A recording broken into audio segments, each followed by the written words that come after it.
Salam sehat, salam sejahtera dimanapun kita berada. Perkenalkan, nama saya Ronaldi Saragi, Fakultas Hukum semester 3 non-reguler. Saya akan mereview ulang pertemuan ke-10 Hukum Lanjut yang didoseni oleh Ibu Profesor Dr. Haji Heni Nureni, SHMH, dan diasisteni oleh Dr. M. Rendi Ariandi, SHMH, mengenai tentang perbedaan pembarengan atau konkursus dan pengulangan tindak pidana atau residif, beserta contohnya.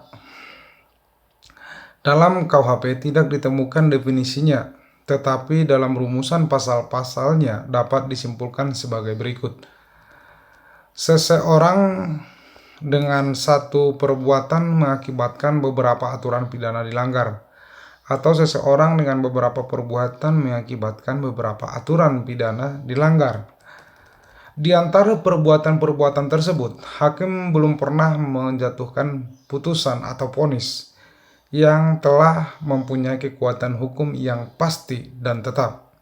Jaksa atau penuntut umum dalam melakukan penuntutan perkara-perkara tersebut harus secara sekaligus atau bersamaan. Di antara ketiga pengertian tersebut di atas, yang paling penting adalah nomor 1 karena menyangkut perbuatan. Contoh konkursus: Ridu sedang ada di luar gedung, sedangkan Joker berada di dalam gedung. Ridu marah sama Joker karena buku hukum adatnya diambil tanpa sepengetahuan Ridu, dan Joker berniat melempar Ridu yang sedang di luar gedung. Kalau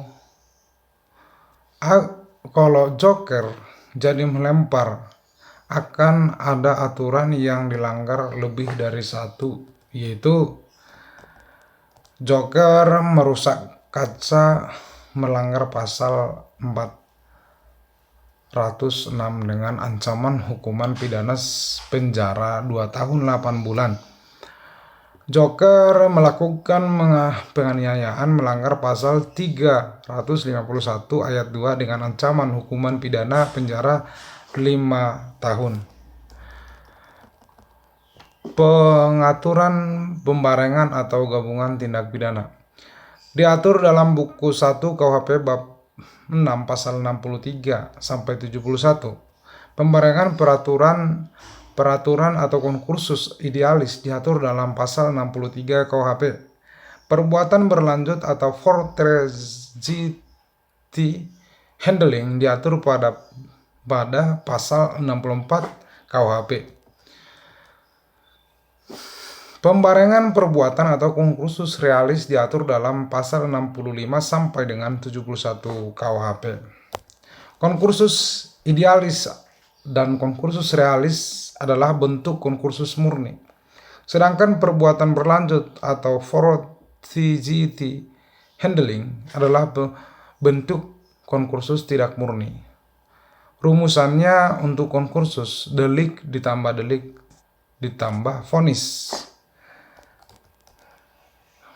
Pengulangan tindak pidana atau residif.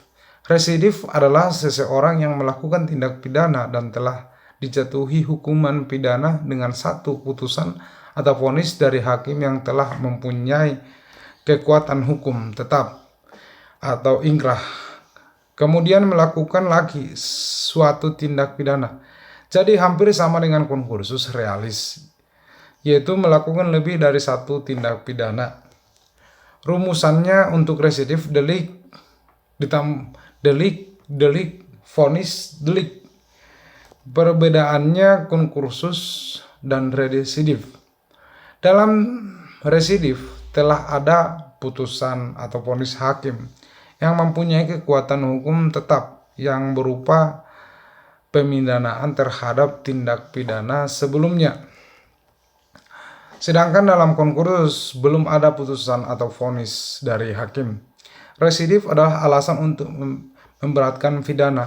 Contoh residif: 3 tahun berturut-turut Rudi Wirata berumur 24 masuk penjara dengan berbeda, yaitu 2 kasus pencurian, 1 kasus pengeroyokan. Dari ini Rido kembali ditangkap atas kasus pencurian. Pemuda asal Palembang, Sumatera Selatan itu mencuri telepon seluler dan uang 4.660.000 dari rumah seorang warga Pulau Merak, Cilegon, Mahyudin pada bulan November 2017 lalu. Ia melakukan aksi pencurian seminggu setelah keluar dari penjara. Hasil curiannya itu menurut keterangan Rido digunakan untuk membeli minuman keras serta mabuk-mabukan. Rido sudah 3 kali keluar masuk penjara. Pertama pada 2015 atas kasus pencurian dengan masa hukuman 1 tahun 6 bulan penjara. Pada 2016 ia kembali mendekam di penjara selama 1 tahun dengan tuduhan mengeroyok sopir di Terminal Merak. Tahun berikutnya, yakni 2017, ia tertangkap dan dipenjara selama 10 bulan dengan kasus pencurian. Rabu tanggal 2 Februari 2018 dini hari, Rido kembali ditangkap polisi atas kasus pencurian. Polisi bahkan sudah memburu Rido 3 bulan belakangan lantaran diduga mencuri telepon seluler dan uang tunai 4.660.000. Sementara itu, Kapolsek Pulau Merak, Kompol Arief Kurniawan mengatakan pelaku dieksekusi sebagai residivis kasus pencurian. Pelaku ditangkap di Jombang, Cilegon berdasarkan informasi dari warga. Dengan dasar itu, unit Reskrim Pulau Merak langsung ke lokasi untuk mengamankan pelaku, ujarnya. Sekian review pertemuan ke-10 hukum lanjutan yang dapat saya sampaikan. Sekian dan terima kasih.